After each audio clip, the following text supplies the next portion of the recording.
Biasanya bersih ni kita istilahkan sebagai gerakan yang politikal tetapi tak berparti lah ataupun non-partisan lah.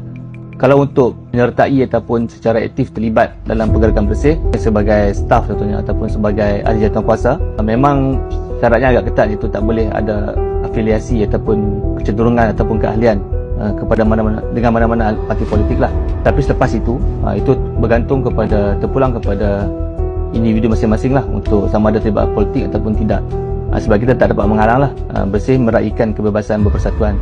Itulah sebagai hak asasi manusia. Jadi kita tak menghalang siapa-siapa lah untuk pas bergerak dengan bersih, jadi ahli parlimen ke ataupun nak jadi ahli politik, itu terpulang lah. Dan memang kita pun ada beberapa gerak utama bersih dulu yang dah menyertai parti politik pun, dan kita tak menghalang. Cuma dari segi bersih, bila bergerak bersama bersih, kita akan kekal sebagai non-partisan lah. Iaitu kita akan mengkritik, konteks sekarang kita mengkritik kerajaan dan juga kita mengkritik pembangkang lah, supaya pembangkang lebih cergas dan juga kerajaan menepati janji mereka lah.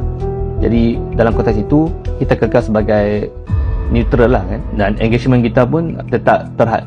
Kita engage kedua-duanya, kita engage kerajaan dan juga kita banyak engagement dengan pembangkang kan.